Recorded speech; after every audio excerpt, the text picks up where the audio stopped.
Welcome to Island Brew, broadcasting live from Ginger Island in Tierra Oscura, Bocas del Toro, Panama. And I'm here for one more week. Coming for another week. Coming for another week. And in the meantime, we've got a lot to discuss because although I would have liked to have done a bit of a, digital detox over the last couple of weeks, events, my dear, events, have shaped the fact that we really need to talk about some stuff. We really, really need to talk about some stuff. And I called today's show "Enjoy the Silence" because, this is really the calm before the storm that we are experiencing now. In more ways than one, because for me, we've just had a massive storm here on Ginger Island. We had a 24-hour rainstorm. The hammock that I'm sitting in at the moment is still damp, so that's not very pleasant. By the way, I put my back out the other day when I was doing a show on the hammock, and I just went, "Oh, a twinge in my back." Yeah, it's still killing me, which isn't great. But right now it's really calm. Right now it is super duper ooper looper calm. If you look out over here, pick this up, bring this over here, you can see just how calm it is. But it's very grey. It's very overcast. There is a storm coming in, as a little kid said at the end of term. And there are three, maybe more, but let's just concentrate on the three-headed monster that we are having to face in the coming year: Trump, Putin, climate change. So COP29 finished last night, 30 hours or so after over schedule, and nothing was agreed. They say something was agreed, a paltry sum to be paid maybe by the rich countries to some of the poor countries to mitigate the effects of climate change. How the fuck do you mitigate your entire country going underwater with a few $1 million? Like, what? And don't forget this 300 billion. That sounds like a lot of money, and it would be if it was going to one country. But we're talking about 150 countries. Actually, 150 developing countries that it's going to, but also the countries that aren't developing that are also going to need help. And instead of actually doing something about the actual freaking problem we are facing as a species, we are voting for Trump, which is weird. There's lefties who think that Vladimir Putin's got the right idea, which is weird. And then you've got people like, Trump, who don't believe in climate change. Why doesn't he believe in climate change? One hyphenated word, onomatopoeic word. Ka-ching! Ka-ching! That's the word. Ka-ching! Money. Money, money, money, money, money. The oil execs that run this planet want to make as much money as possible. Saudi Arabia, Iran, America, even Venezuela. I mean, none of them are going to do anything about climate change while they are still getting tons and tons of money from the fossil fuel companies that basically overran COP this year and the year before. Last year it was in the UAE. This year it was in Azerbaijan, two petrostates that rely on their entire economy on people burning fuel and continuing to destroy the environment. And in the final declaration of COP29, they've actually backtracked from last year when they specifically mentioned, for the first time in 28 COP sessions, they actually mentioned rolling back from fossil fuels, not to eliminate their use, just a gentle rollback. I mean, what the fuck, people? Seriously? Are we pissing around here? Are we playing games? Our species is threatened by this. What part of this don't people understand? Every species on the planet is possibly going to be harmed by this. But in particular, I wish someone would stop bloody texting. Who's texting me when I'm doing the show? Stop texting me in the middle of the show, guys. Oh, it's one of the groups that I'm in. This is not a game. This is not a rehearsal. This is serious, serious business. We are destroying our own habitat. Okay? So let's not call it climate change. Let's not call it global warming. Let's call it habitat destruction. Maybe that'll make some people sort of perk up and pay attention. But here's the thing, right? Putin and Trump and all these little narco states leaders around the world that want to, keep burning as much fuel as possible to make themselves more money. I get that, I get the greed. I get the fact that they want money. They like money. It's the people who follow them who don't have shit. They don't have crap. Do you know why they don't have shit? Because it just got blown away in a bloody hurricane. 3 of them came. We just had four typhoons hit the Philippines in quick succession. 4 effective hurricanes, tropical storms in a row, one after the other, hitting the Philippines. And everyone's like, yeah, business as usual. I'm like, no, we need to do something about this. And the problem is, we kind of panic and we go, shit. We have 2 responses, I guess, They say fight or flight. Flight does not, there's nowhere to go. There is no other place to go. So flight isn't an option. So our 2 options are fight or freeze, right? Freeze with the worry of everything that's going to happen if we don't do something about it. And that just paralyzes us, so we don't do anything at all. I completely get that. Then there's the other one, which is we want to fight, right? We want to fight together. But we're not fighting smart. We're not fighting in a clever way. We're fighting in the most stupid freaking way ever. So imagine you're sitting down in a room of people and you're like, shit, we've really got to do something about the annihilation of the entire human race if we don't do something about climate change and force these bastard, dirty murder fuel companies to stop pumping the oil out of the ground. It needs to It needs to stay in the ground for future generations to use for other stuff. The worst thing we can possibly do is burn it, and we burn it at such a level it make your eyes water. 40% of all marine traffic is just shipping around fucking fossil fuels, and they use the dirtiest fuel possible, bunker fuel, to get that stuff around. And then we get this greenwashing from the fucking oil companies. They talk about your carbon footprint. Fuck off. What about your carbon footprint, mate? Don't make me feel guilty about getting a plane once a year when you guys are literally burning millions of tons, millions of times more than I am, doing your business. Not even like the people that you're selling it to. I'm talking about you just doing the business of your disgusting, dirty, polluting, destruction fuel all the way. And then we've got, as Katrina's just said, carbon capture. Absolute bollocks, completely. Even if it was a viable solution, which it's not. Do I have to go through this again? No one's going to put a bag over the exhaust of their car and collect all the CO2 and then take it down to the back shop and then unload it onto a lorry, and then it's going to drive to a place where they store the carbon. Are they going to put it in a tube? Are they going to put it in a fucking pipe? No, they're not. Come on. Grow up. It's bullshit. And hydrogen. Again, I've gone off on one many times on this channel about hydrogen, and we're all friends here, although someone's just left. Hydrogen, don't get me started. Like, it's always 10 years away, and it is just the fossil fuel companies. The fossil fuel companies are driving that, along with this idea of carbon footprint that we have to feel guilty about, doing anything. It's not our fault. It's not their fault we're burning this oil. It's our fault. It's our fault, really, if you think about it. No, because they are paying governments shitloads of money. They are paying mysteriously funded think tanks. So who's mysteriously funding them? I'll tell you, it's the fucking oil companies. They are paying them to lobby governments around the world to stop any kind of green transition, any kind of green revolution, any kind of Green New Deal is getting stymied by the fucking oil companies because they want to keep their fucking money. And then we've got the other technology. Was it carbon offset? What a load of bollocks! Carbon offset. Oh, it's okay. We're gonna not cut down a forest. We're gonna not cut down a forest, and then that's gonna save everyone. And can we have some credit for doing it? No, you can't have any credit at all. Leave the fucking forest out of this. You don't get to look at a forest and say, I own this forest now. And for the good of humanity, I'm not going to cut it down. So I'm going to take another few trips in my private jet. And then you've got this carbon credits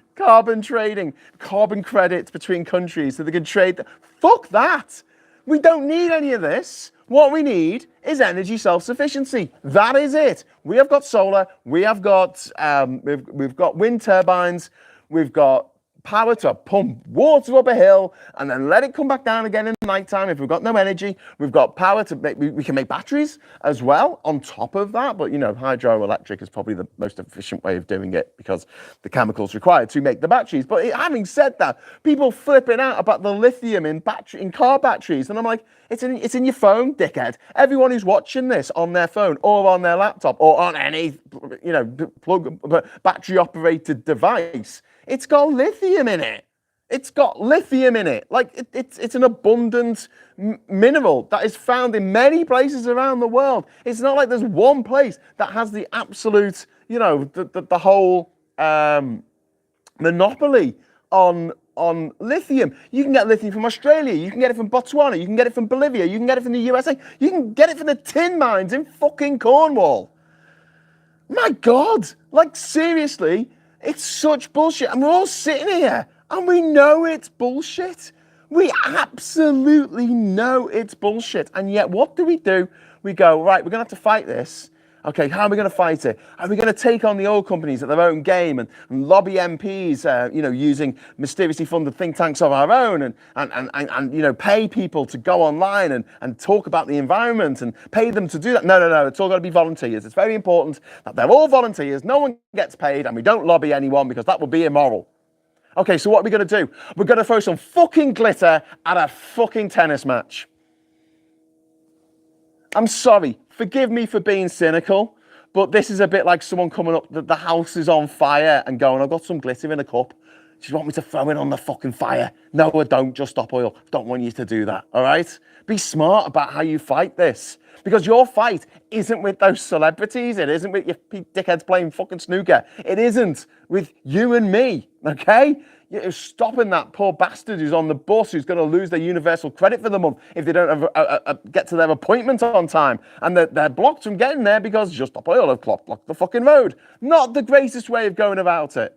Do you know what would be better, Just Stop Oil?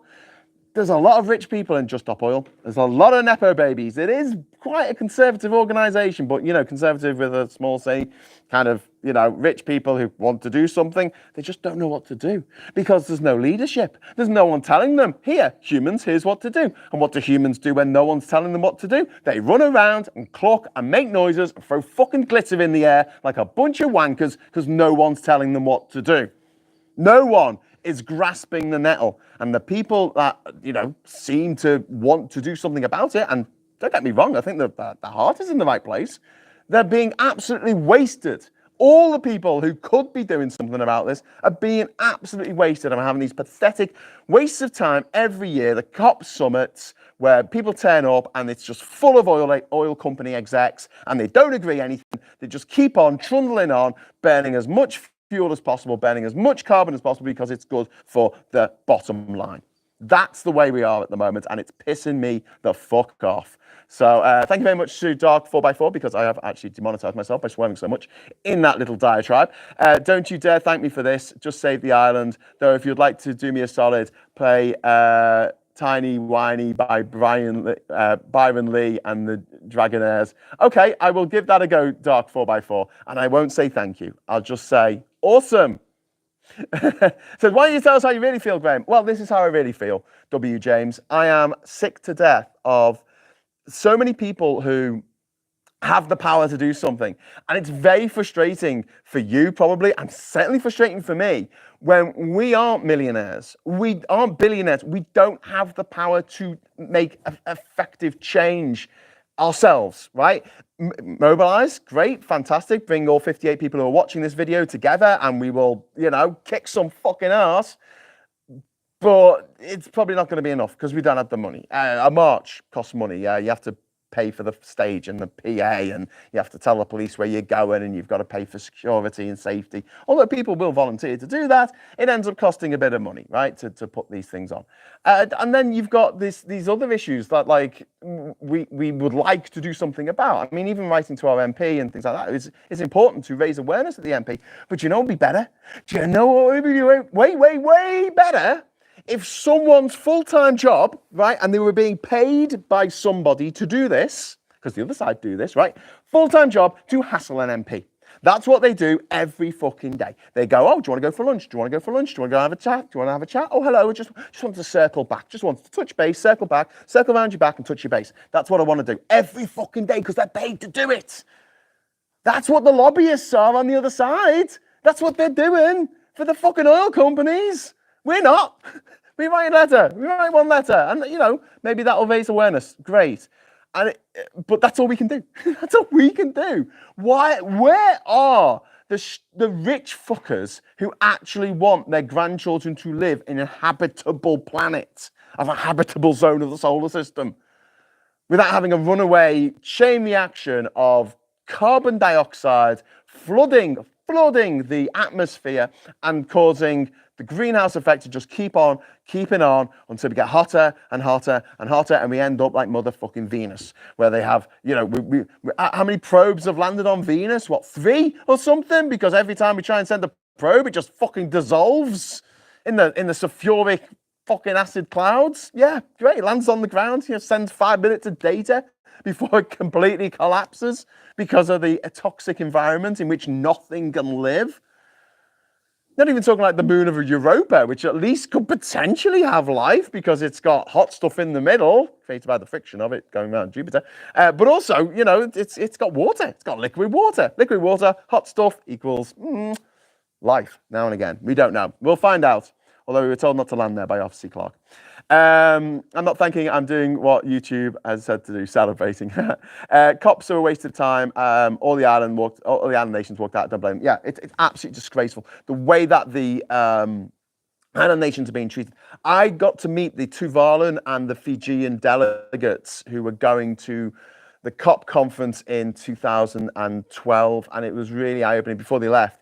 And just having a conversation with them about, you know, do you think anything's going to happen? Do you think anything's change? They said they won't listen to us. We don't have the money. We don't have the muscle. We've got no one speaking up on our behalf, which is a disgrace because Fiji and Tuvalu are part of the fucking Commonwealth. And one thing that Britain should do, if it's going to mythologize its past and whitewash slavery, which is like kind of ironic terminology, isn't it? I'm going to whitewash all the crimes that the empire committed. Can we say, okay, from now on, it's going to be our role, right, to help, not come as some fucking white savior who's going to, you know, fix everything magically, but help in terms of investment in other countries in the Commonwealth, because no one else is standing up for them.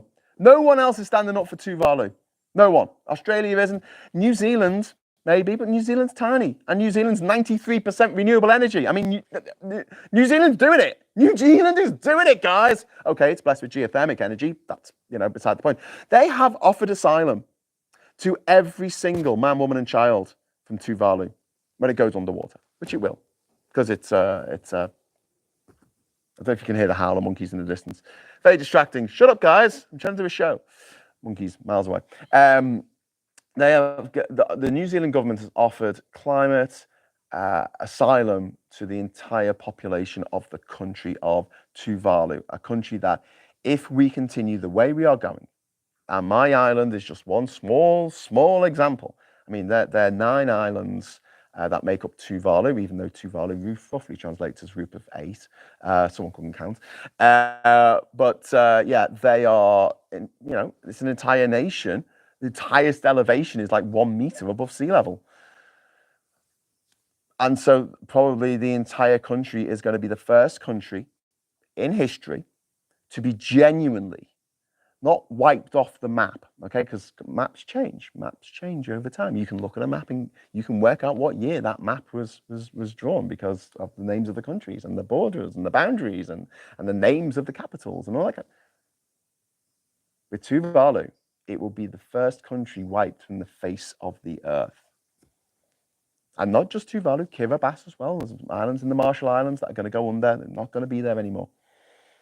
And then we've got the damage that things are going to do. Because, I mean, Bikini Atoll in the Marshall Islands is where they tested a load of nuclear weapons. They've got a big concrete dome over this particular area where they set off a load of really radioactive bombs. And there's cracks in the dome and it's going underwater. Seawater's getting into it because the tides are rising. So we're not just going to have a higher sea, we're going to have a higher radioactive sea. Yeah.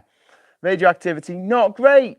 Not great. Tends to kill you. That's why I try to stay out of the sun as much as you can, because that's a giant nuclear reaction in space that wants to fry you and kill you in every way it can. But people like to sun themselves. I don't.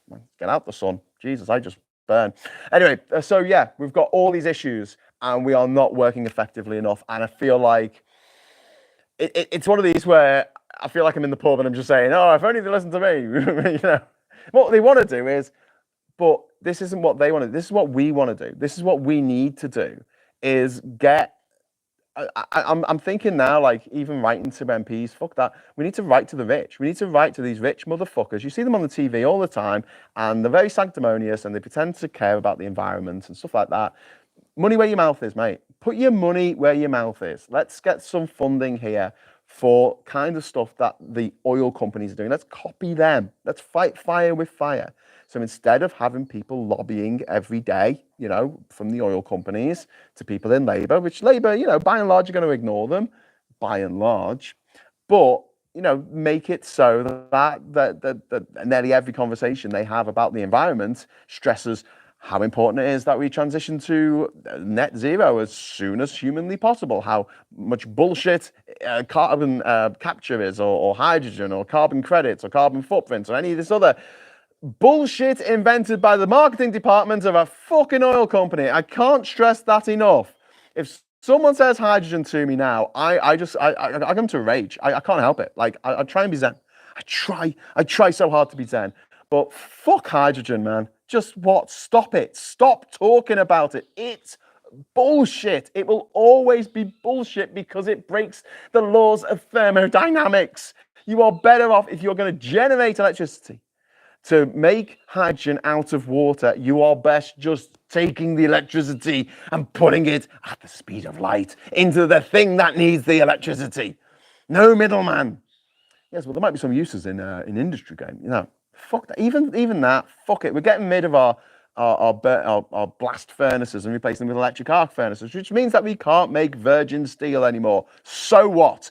There is literally millions and millions of tons, an Everest-sized mountain of steel around the world that can be melted down. It's already been made into something, can be melted down in an electric arc furnace. It doesn't have to get to such high temperatures, and we can make more shit out of it. Forever. Yes. So when people say, "Oh, the blast furnaces are good, fine. I don't care. I don't give a shit." That's what it takes. Fine. We will use recycled metals for the rest of the time. Do you know what? Little secret. There's enough of it out there. Trust me. Looks like lithium in Ukraine is the third largest in Europe and the 33% of the world, but not mined yet. Well, exactly. In fact, it's everywhere. I mean, lithium's not rare. I think it's called a rare earth metal, but it's not rare. How high are the Chagos Islands above sea level? Not very much.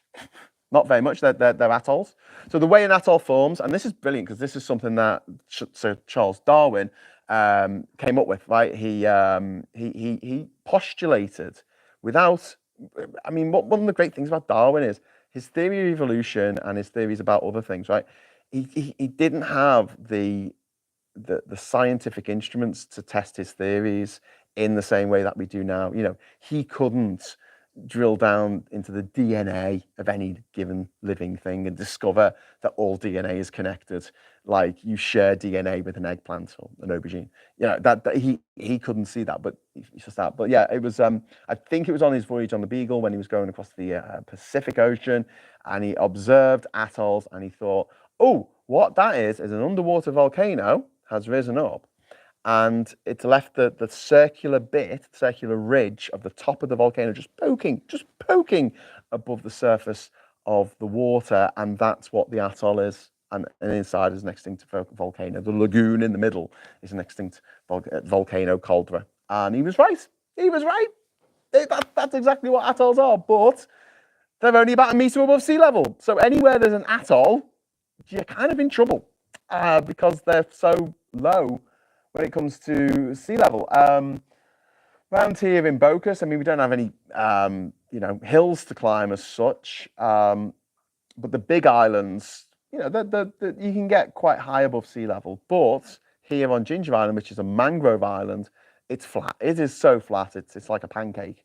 The town Bocas del Toro town, is a little peninsula that sticks out from the bottom of this island called Isla Colon, and that is flat as a pancake as well. And when it rains, oh my God, it rains here. As I've said, I think many times on these broadcasts, we get 3.5 meters of rain a year. 3.5 meters of rain. It's kind of crazy. But lithium may not be the future of batteries, but a battery option at best. Other technologies emerge. I think they're great. I have no problem with lithium. Lithium's one of the lightest elements. You've got, let's do it. Hydrogen, helium, lithium. It's the third element on the periodic table because it's the third. It's the third lightest, and it's not particularly rare. And you know, it works. It works. And I know it works because it's in your phone. It's in your laptop. It's in your car if you've got an electric car. Like everyone's used, like millions, billions. There were 6.6 billion smartphones in the world. And if lithium is this awful thing that just goes on fire and burns your face off, and they have to get 17 different fire brigades to come put the fire out. I mean, Jesus Christ, of course things are going to malfunction. Of course things are going to break. But like, you know, it just, this anti-lithium thing that we've seen on the internet is pushed by the oil companies. Again, it is totally the marketing department of these oil companies. They get together and they go, what are our biggest threats? Okay, electric cars. Okay, so how do we stop people using electric cars? Well, we can't really tell them that it's, they're inefficient because they're not, and they can go quite far. Although we'll invent a term called range anxiety, which never accounts for petrol. You know, you never get range anxiety when you're driving across the Australian outback in your car, and you might run out of gas 100 miles from the nearest petrol station. Now, that's not range anxiety. You know, if you're driving up through Northumberland, which just has no petrol stations for some reason, and you're driving on a Sunday, and the ones that are there are closed. I mean, there's no such thing as range anxiety for an internal combustion engine, right? But yeah, obviously we do have that for electric cars. So that's another thing that the oil companies have made up, range anxiety. And then they go, okay, what else can we go? Well, we can't do anything about the fact that an internal combustion engine has like 30,000 moving fucking parts in it. It's a ridiculously inefficient way of getting around. It is an explosion happening in an engine, pushing the pistons around, an explosion. Like you're driving around an exploding machine, an internal combustion engine. You're making explosions.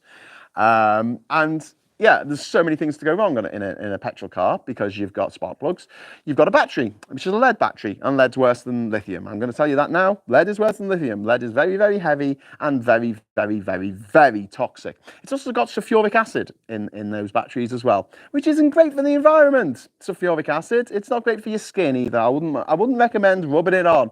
But you know, lithium batteries, they're the ones that we've got to worry about, not the sulfuric acid lead ones. They're fine, right? And then you've got your alternator, you've got your dizzy cap, you've got your radiator, you've got all your radiator plugs and springs and everything. Radiator springs, what?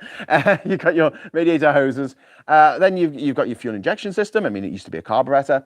You've got all this shit to go wrong. Everything in that, all that stuff. There's 1,000 things to go wrong on an internal combustion engine. An electric motor you can make with a paperclip and a pencil. Like seriously, and a bit of paper. You can make one, and a battery. Sorry, you can make one. Paperclip. Just put it in the coil. To the battery.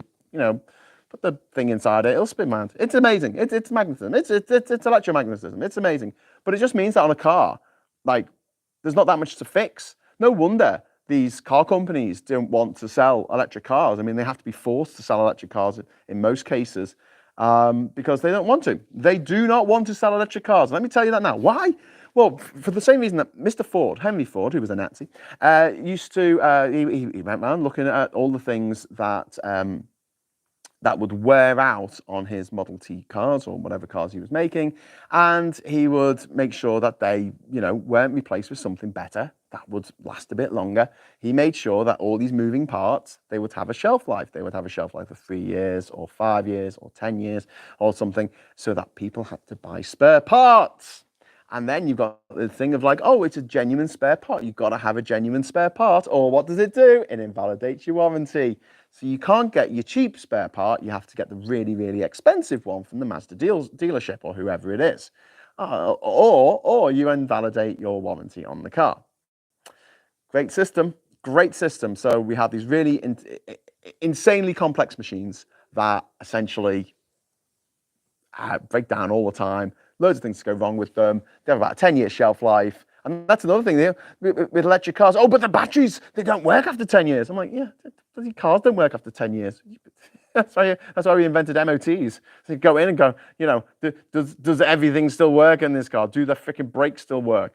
Because they're designed not to. They're designed not to last. In the same way that your phone is designed not to last. Your phone should last for 15 years. There's no reason why it shouldn't. It's got the processing power to run Facebook and watch stuff on YouTube. It's got that now in 4K. Like, what else does it need? What else does it need? Nothing. But because it's an old phone, they'll slow it down. And Apple's been found to do this in a court of law. They slow it down on purpose. There's evidence. They actually just slow it down because planned obsolescence is a big thing. So that's another reason why the car companies do not want to make electric cars. They're too simple. There's not enough things to go wrong on them because you've got loads of things that could possibly go wrong. There's reasons to go to a garage. People who run garages don't particularly like electric cars either because there's fewer things to go wrong on them. I mean, they're still going to get into pranks. They're still going to need the tires replacing. They're still going to need, the windscreen. But then the other thing that the car companies and the oil companies in particular do is like the lithium. It's all about the lithium. And they have created this negative feeling towards lithium. Because of it's marketing. It's pure marketing. They have decided, Coca-Cola should give you a warm and fuzzy feeling about AI nightmares coming to you to visit you for Christmas, and that same warm and fuzzy feelings is something that you should not have for lithium. And what we will do is we will put out piece after piece in dodgy newspapers, and we'll just make up all these memes about lithium being a bad thing. And then we'll get a picture of children in East Congo, and they're actually trying to get the coltan. It's a mineral that they use in electronics. Your phone's got coltan in. Your phone's got a little bit of the Democratic Republic of Congo in it. Say hello. They'll show a picture and they go, "This is the lithium mine. This is children in Africa working in the lithium mines." I'm like, "There's no lithium mine. What are you talking about? It's on the surface. It's done by machines. I mean, they have kids picking up lithium with their fucking hands. It's cotton picking. What the hell?" It's the lithium. And what it's done is made you and me and everyone else feel like there's something bad about lithium. We can't use lithium. I mean, if only there was something better than lithium, eh? And it's like, no, lithium's fine. Just chill out, everyone.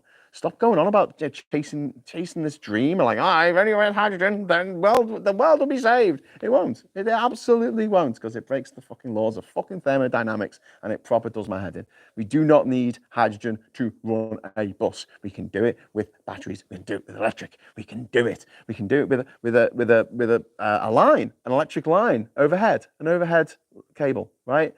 That it connects up to as it goes down the bus route. We used to have that in the 1950s, and we got rid of it. Why? Because internal combustion engine. It didn't use enough oil. So we got rid of our trolley buses in London, along with the trams that we got rid of in Liverpool, in London, and other cities around the country. Manchester, we got rid of them. We put them back at great expense. Sheffield, we got rid of them. We got rid of the trams. Why? Because they ran on electricity. And the oil companies did not want that. And so they lobbied. Oh, they just bought the fucking franchises, is what they did in LA. In LA, in the 1950s, a consortium involving Firestone tires and some other bastards basically bought the trolley car service in LA and drove it down. We need to do that. We need to start buying dealerships that sell, internal combustion engine cars and just wind them down. We need to start taking out the competition by buying it. That's what we need to do, but we don't have the money to do it. They did it to us. They went, these trains, they're a competition to our cars and our motorways. So they got the guy who was a fucking motorway builder, a guy called Ernest Marples in the 1960s, Tory transport minister, and he basically ripped up 2/3 of the British rail network. 2/3 of the lines got ripped up. 2/3. Thousands of miles of track pulled up. because we're not going to use trains in the future. We're going to use, everyone's going to have a car. Instead of having 1,000 people on one train, we're going to have 1,000 cars on the motorway. No problem whatsoever. Can I have this contract to build the Hammersmith flyover, please? It will be disgusting and look horrible and be a blight on the country, on the city, on the world forever, really. And they went, yeah, sure. Just as long as you sell all your shares, divest all your shares to your wife, Mr. Marples, for £1, and you, as Tory Transport Minister, can get rid of all the competition to your motorway building schemes that you want, and you can take all the money you want from the oil industry lobbyists who just basically want us all to have a car each, which makes no sense. Although, you know, I mean, they want us to have a car each, which is just bonkers. Like, you shouldn't need more than one car. You shouldn't. I mean, I know people do, but you shouldn't. And then you just see how they all went mad when we started working from home, because that wasn't good for the oil companies, was it? See all the articles, working from home, lazy people working from home. How dare they work from home, says journalists who work from home. How dare they not go into the office? How dare they not burn hydrocarbons on the way to and from an office that they don't need to go to, because, let's face it, we can all do it online now anyway. Absolutely bonkers. Just the craziest way that we could have gone about this is what we're seeing now. And it's because unlike CFCs, which didn't have a big lobby behind, you know, the CFC faction that owns half the wealth of the fucking world. We've got that with oil. We've got that with oil. They own half the wealth of the world, essentially, the fossil fuel companies, one way or another. The countries that rely on fossil fuels, you know, the gas from Russia, the oil from the UAE. I mean, it's just, yeah, of course, it's in their interest, and they're sneaky about it. They're not that sneaky. I mean, they do it in plain sight, but the way that they tap into the public subconsciousness and make people feel helpless to do anything about it, the people who want to do something about it, and the people who can maybe do something about it, they make them panic and do daft things like throw fucking glitter around when they should be smarter about it, and they should be lobbying MPs, lobbying the people in power, putting their own people into places of power. Like, why is there a Green Party? Fuck that. Get into Labour. Like, infiltrate Labour. Become the green wing of Labour. That's how you do it. You know, like the Brexiteers infiltrated the Tory party. You know, the Tory party wasn't particularly Brexity when Thatcher was in power. She basically helped invent the fucking single market, for Christ's sake. Yeah. The Tory party were in power and the Maastricht Treaty was signed in 1992. It was the Tory party. It wasn't Labour, but they were infiltrated. That's how you do it. Lithium mining, poor track records. Show me the evidence. Humans are closer to mushrooms than plants. It's very true. You can use an acid-based solution to strip oxide layer from aluminium, which then causes the exposed aluminium to react with the oxygen in the water to produce hydrogen. So it's 4x4. Cool. Enjoy the Silence puts me in the mind of the song by Depeche Mode. That's why I chose it, my friend. Walking around dressed as a king. For no reason. Katrina Price, we need a lot more car chargers, though. Every parking space should have a charger. Yeah, but the thing is, right, it's not that much of an upgrade to what we've already got in our infrastructure to accommodate that. We've got to build probably like a few new high power lines, that's it, across the country. I mean, not many. I mean, I'm talking a handful, if that. And the thing is, electricity's everywhere. Every house has electricity. So once the grid is upgraded, then yeah, chargers everywhere. It's not like you have to build a bespoke petrol station and dig a big fucking hole in the ground and put a tank in there for your diesel, another tank for your petrol 95, and then your petrol fucking 90. You know, because people need to have their super fast petrol, the super polluting one. Yeah, I'm going to pay a few pence extra for that super polluting petrol that does absolutely nothing for the performance of the car, but you know, makes you feel good. It's a placebo. It's a costly blow. Is that I just made that up? That's not a real thing. It's a petrolebo, and yeah, and then you've got to cover that in concrete, good old concrete, the most polluting material on earth. Hey, let's pollute stuff. How are we going to do it? We're going to build something. What are we going to build it out of? Concrete. Oh, that's going to be really polluting. Yeah, but we'll say that it's a green building. How is it a green building if it's made of concrete? Walk me through that process, because concrete's a really, really polluting material to make. Well, what happens is we build the building and it uses shitloads of CO2, but it has this like ventilation system that doesn't use as much power. What's the ventilation system? Windows. We have windows. The windows open. It's a green building. You're shitting me. Is that why it's a green building? Yep, won an award. Green Building of the Year. Okay, and what's the lifespan of this building? Is it like 300 years, 3,000 years, like the pyramids? No. 30 years, if that, maybe 25. What happens after 25 years? Oh, well, it all starts falling apart and, fashions change and people might not want to work in a darkened concrete box. So we'll knock it down and we'll build another abomination in its place. And where are you going to get are you going to recycle the concrete to do that? No. Just got to make some more. Just make some more concrete. Just destroy the planet some more. Modern architecture, right? You need a lot of electricity to produce the aluminium, though. True. I think you're talking about cobalt, my kids, in the batteries, which is required in more modern lithium, iron, PO batteries. Lithium, iron, what's P? What's P? Oxygen. P. I can't think what P is. Tell me what P is on the periodic table. It's not potassium. Is it? Katrina says, yes. Barely existing because cars equals more active lives. The left needs to work smarter and not harder, says Duke Vengeance. Absolutely. Doc says, Graham, please, I get your point, but please stop mentioning internal combustion. It's much more efficient than external combustion. If you sat in traffic burning fuel for the hell of it, if you're not sat, it's more efficient than an external combustion. Yeah, I mean, come on. That's like saying that, like, murder's not as bad if you kiss them first. Yeah. Phosphorus. Okay, thank you. Thank you for that. Lithium iron phosphate. Yeah, okay, fair enough. For potassium's K, isn't it? That's why I knew it wasn't potassium. What's selenium? A something? Antimony is SG or something mad, isn't it? Antimony. It's got a weird one. And isn't tungsten W? They're like the weird ones where it's not actually the letter that you expect it to be. They just want to fuck with you. Yeah, but potassium's K, isn't it? Pretty sure of that. Anyway, yeah. So, I mean, yeah, I would like to see more done to protect the kids working around Goma in the Democratic Republic of Congo. Stopping child labour.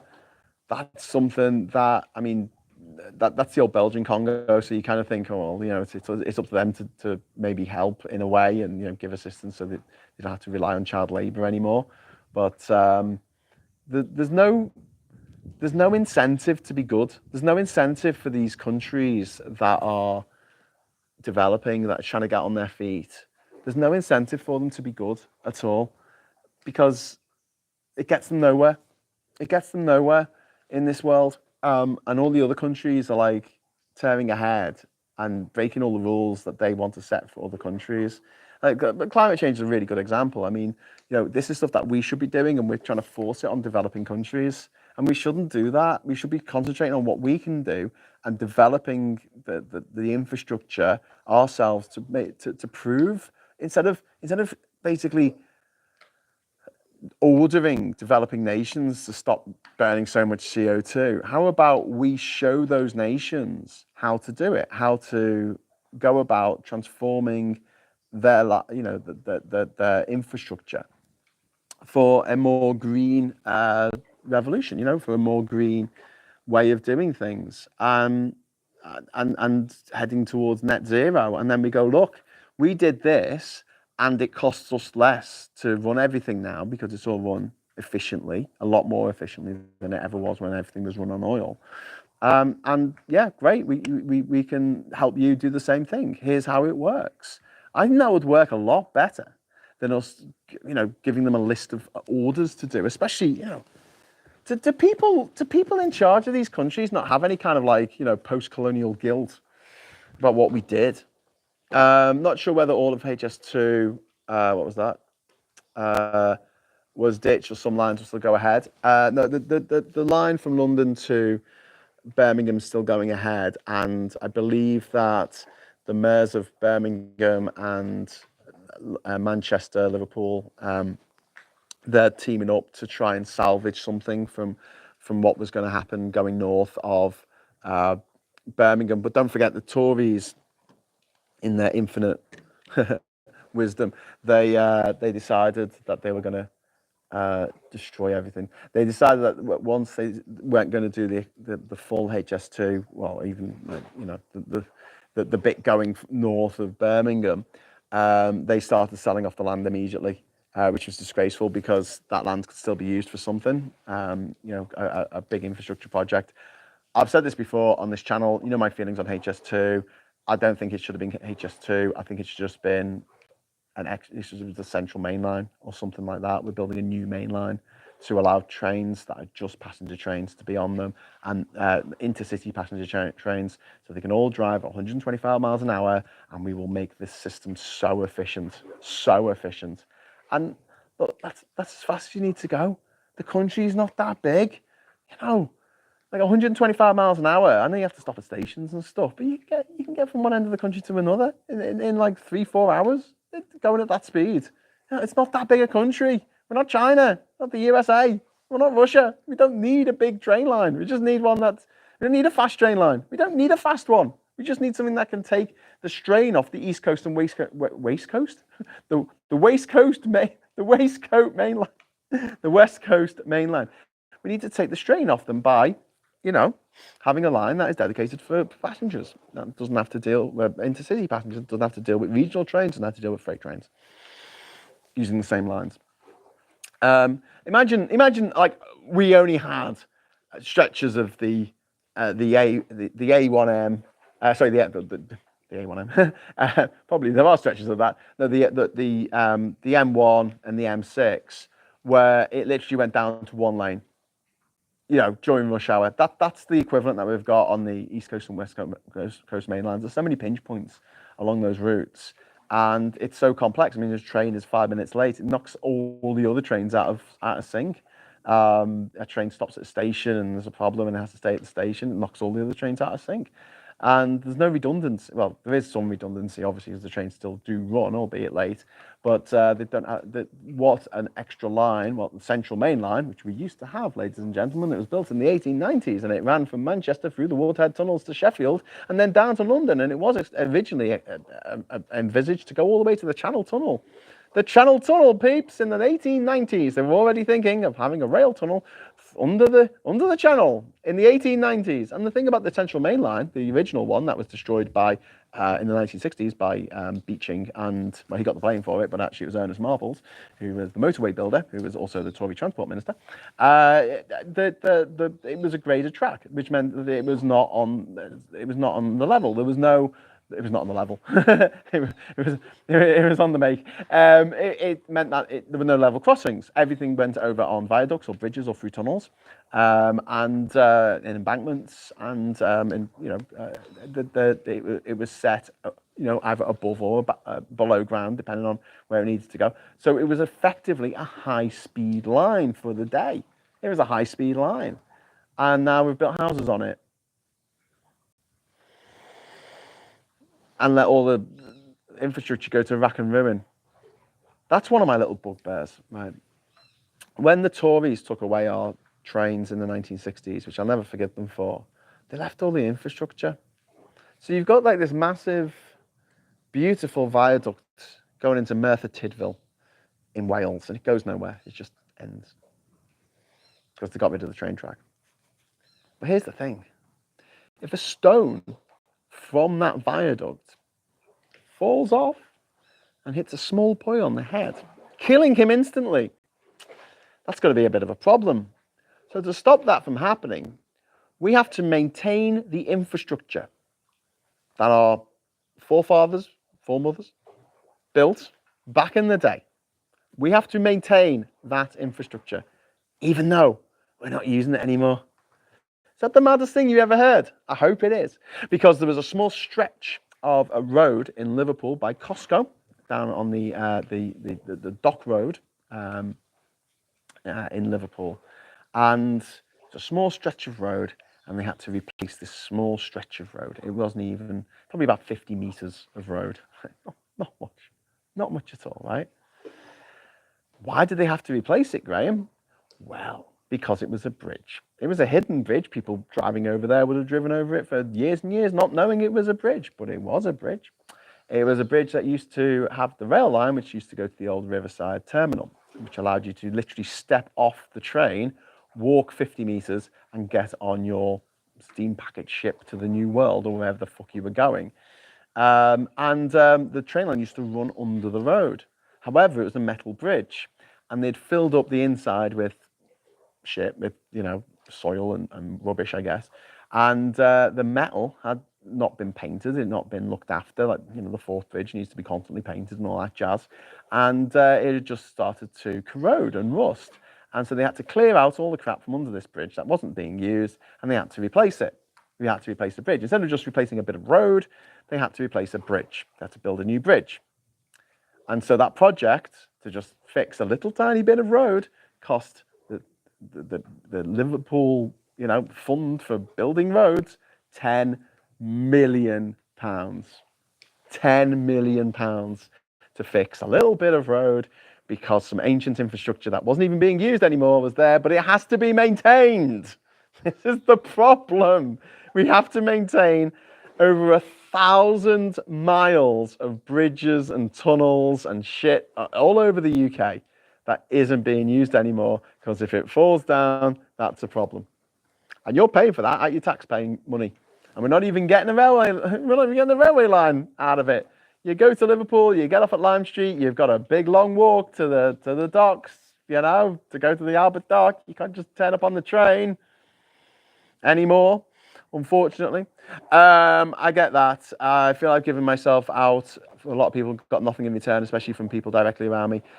We've built a word that punishes good and rewards evil. We have indeed. I don't disagree with that.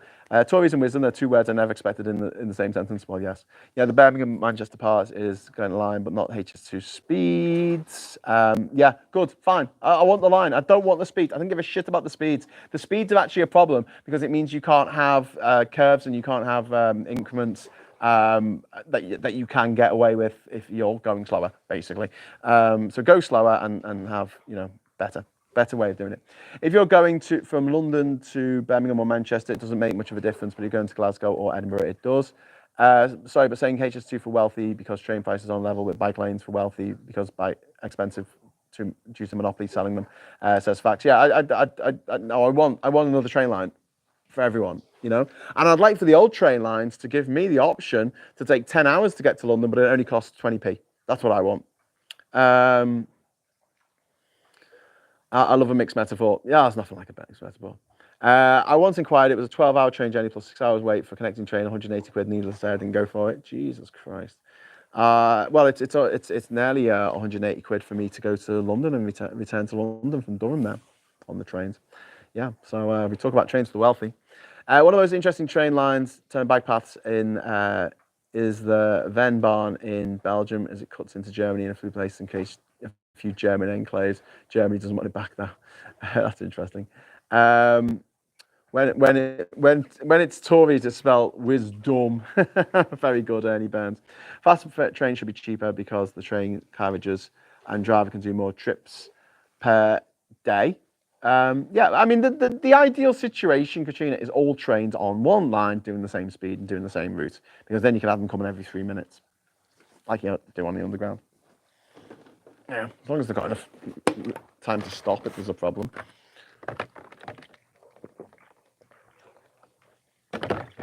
It's not about speed, it's about capacity. Sorry, I spat out water then. So we're coming up to the hour mark almost. So yeah, I'll go back to what I was saying at the beginning. Come here. Oh, I'm just gonna lean back. Oh, my back is killing me. Oh, every 100 seconds on the Victoria line. Yeah, I do like the Vicky line. I like it better than the Picky line. The Picky line's too slow. So yeah, we're gonna have a little bit of a lull now. We've got 2 months before the Trumpocalypse starts in earnest. We've already had the madness of him trying to make a would-be convicted paedophile, if he wasn't so rich, the Attorney General, which hasn't happened, so that's good. And now Matt Gaetz is out of politics in America, so that's also good. But yeah, I just feel like that was a proper sliding doors moment, wasn't it, at that election? 120,000 votes went the other way, and Kamala would have won. I mean, Trump would have stamped his feet and probably tried to do another insurrection, but he would have lost. And we could have all chilled out a bit because Kamala would have done something for the people of Gaza. Maybe not exactly what we want now, today, tomorrow, whatever, but she would have done something. And she would have pushed more for the Green New Deal in America, which is something that Biden was very, vocal about. He wanted to make sure that America transitioned to green energy and was at the forefront of technology for the green revolution. Trump's going to take them back. Trump's not going to help the people of Gaza. My heart goes out to the people of Gaza now. I mean, he doesn't care. Like, he just doesn't care. He doesn't care about the people in Ukraine. He doesn't care about the people in Taiwan. He doesn't care about the people in America. So yeah, let's just enjoy this time we've got before the shit really does hit the fan. Have a nice Christmas. See your family if you still like them. See your friends if you still like them. Don't know, watch some good movies. I believe Wicked's quite good. Quite looking forward to seeing that when I get back. And then, yeah, we've got 4 years when every day we're going to have our head in our hands just going, what the fuck? And I'm dreading it. Friends, I know there are people watching this who don't like it when I'm a, Debbie Downer. And I go, things are going to be shit, but I ain't going to sugarcoat this, man. It's going to be shit. It's going to be just as fucking shit as you could possibly imagine, if not worse. And I hope that we need to learn. One of the things on the left, with progressives, this great line from the show that Aaron Sorkin made after The West Wing. I think it was called The News Desk or something. It was about a TV network, a news network. And in that the guy says, if liberals think they're smart, if you're so smart, how come you lose all the time? And I'm like, yeah, that's very true. Because we like to think of ourselves as the clever lot. Like, we looked at the situation with Brexit and we saw that it would be a problem for our economy for years to come. And that's why we vote. Bollocks. We're just as emotional and emotionally driven as the other side. We were upset that people would vote for Brexit because we look at that and go, how could you vote for something so freaking stupid? That's an emotional response. It's not a logical response. We're just as guilty of being that way about stuff. And it clouds our judgment when we need to not be, fighting amongst ourselves over shit we can do nothing about. Labour lost seats. Jonathan Ashworth lost his seat this year because of Gaza. Something that we can do fuck all about. And what did that achieve? We've got a few people in Parliament who are now voting with reform. Great. Against the stuff that Labour want to do. Like taxing the rich. It's funny that, isn't it? The same people who've been whinging for years going, we should tax the rich, we should tax the rich. And I'm sitting there going, yeah, we should. But we're going to have to do it in a very clever way because the rich don't want to be taxed. That's what the Labour do. They turn up and say, right, we'll put VAT on public schools, on private schools. And the rich go fucking ballistic. How dare you? How very dare you put this VAT on our schools? That little Tarquin is going to have to go without a spare pair of gold socks. He's going to have to go without his third yacht because we had to pay VAT for his really exuberantly expensive education that doubled in cost in the last 10 years, but no one mentions that. And then they said, hang on. We need to close some of these tax loopholes. Give us a list of tax loopholes so we can close them. Here's one. People buy land. Why do they do that? Well, because if they're rich, they don't have to pay inheritance tax on land. It's a massive loophole. Oh, okay. How about we close that loophole? Okay, yeah, let's close that. Let's close that loophole. That sounds like a thing that we should close, and something that we can close. So let's close it. Let's close it. And then what happens? These people turn up in tractors in London. Then in their red diesel. Is it red diesel? Is that what it's called? This is kind of annoying me. I just see it behind my head. There you go. Go away. I've got a bloody big blue rope coming out my head. They'll turn up in London. Red diesel. Is it red diesel they get? 65p a litre. Nice. They drive to London. Oh, why are you making us pay tax? And who do they have as their figurehead? Jeremy Clarkson. A man who literally said in an interview that he bought a farm to avoid paying inheritance tax. Yeah, good one, farmers. It's going to get people on side, isn't it? Graham, if Al Gore hadn't conceded long ago, do you think he would have won instead of Bush? Yes. Well, maybe not because of the Supreme Court decision. He could have challenged the Supreme Court decision, but they said stop counting, which was absolutely ridiculous because, yeah.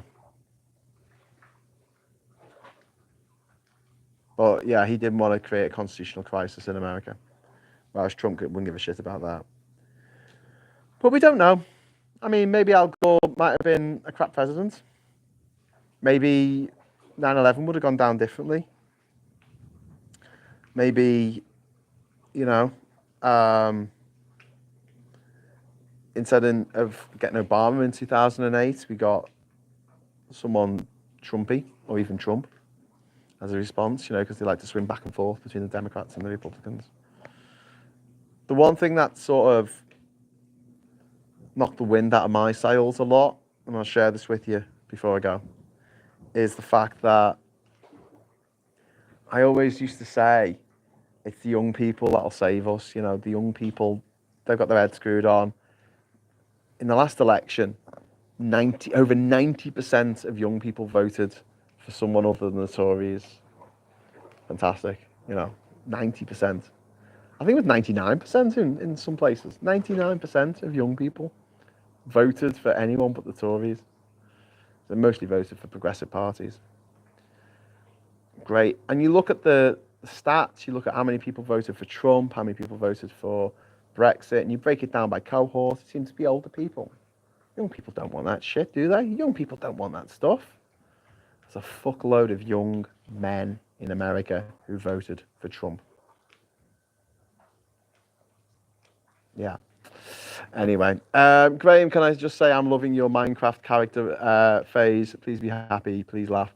Says Duke Vengeance. Yeah. Is that how bad the signal is? Am I looking? Sorry, I'm not quite getting the joke here. Because obviously to me this looks, you know, crystal clear. Is my internet not very good? So I'm just going down in terms of quality. Oh God, nearly lost my hat in the water then. Quality of picture. Is my quality of picture going down? Or am I just dressed like someone from Minecraft? I'm playing from the depths. Why the smart losers? Because dumb is the denominator. No, I think it's because they're not smart enough. They don't look at what works on the other side, and they have this idea that, you know, what the way they've done it in the past will always work. When sometimes the way they've done it in the past is a fluke. I did a lot of door knocking over the last couple of years for my local MP and councillors and stuff. I think it's fucking useless. I think it's an absolute waste of time, because you're talking to people, maybe like, you know, you're knocking on an entire row of houses, 3 o'clock in the afternoon, everyone's at fucking work. You know, nearly all the houses are empty, and the ones that aren't, you know, someone will answer the door, not be interested. I'm sorry, not interested. And you get like one person now and again who wants to bend your ear about a local issue that the MP probably can't do anything about anyway, because that's a council issue, or vice versa. I'm just thinking, why don't you just spend the afternoon online and give everyone in your constituency a login for a Zoom call, so you can all just get together and go, oh, hello, Jeff. Oh, all right, Tim. Oh, all right, Angela. you know, and like actually have a conversation, like a town square. Why not use the technology? Why not use the technology of YouTube that allows you to broadcast to everyone in the country in their pocket? Why not utilize that? No, we're gonna make rosettes. We're gonna give out leaflets. I'm gonna knock on doors. I don't think it works. Having done it myself, I think it's a big fucking waste of time. Right. Anyway, enjoy the silence. Um, Rosie, thank you very much. Thank you very much for the £5 super chat, Rosie. That's really kind of you. Thank you. Your picture quality matches the Dire Straits video. Money for nothing. Oh, so it was the picture quality problem. Okay. Well, you know what I like. You know what I look like. You're a pixelated person, Graham. You know what I look like, so don't worry about it too much. And as long as you can hear what I'm saying, it should be good. Just before I go, it was a bit of a disaster yesterday on the island here. We just had the most horrific rainstorm, and we got a week's worth of rain in one night, but like a week's worth for here, which is a lot. The island's drying out now, but the issue is that the forecast, it's going to rain every day this week, and we can't do much work with the soil while it's raining. And now I'm panicking because I'm thinking we might not get the job finished before I leave next weekend, because the soil, when it gets wet, obviously it gets twice as heavy and it becomes really sticky in the bags or wherever, and you can't spread it out with a rake because it's like sticky mud. Yesterday we did some jobs around the house that needed doing. We took apart. There's a staircase at the back of the house, but it's exposed to the elements and it's not been very well looked after because we just use the staircase at the front of the house all the time. So we've taken that away, and we're going to repurpose the wood that was on the staircase to build a walkway. I did a few things, just like fixing stuff around the house, like lights that weren't working and bits and bobs. Hopefully I can get it into a position where people can maybe come and stay here next month. But the place used to be on Airbnb, but I really feel uncomfortable having people come and stay in the middle of a swamp. Do you know what I mean? Like I just don't think they'll have a very good experience. To be frank, even though I was charging less than the youth hostel to stay here, that was quite fun. Like people complaining. What's that? It's an entire island to yourself. And how much is it? Less than a double room at the youth hostel. What? What's the catch? It's a fucking swamp. And things stop working. And things, never run to time. Yeah, nothing runs like clockwork in the tropics. Because events, my dear. Well, weather more than anything. Weather events, my dear, weather events. Okay, so I'm going to call it a morning for me, afternoon for you. Listen, have a great rest of the day and have a lot of fun, whatever you're doing. And like I say, just enjoy this time because I think we're heading into probably one of the most stressful parts of our entire lives going into next year. Beginning on January the 20th. Oh my God.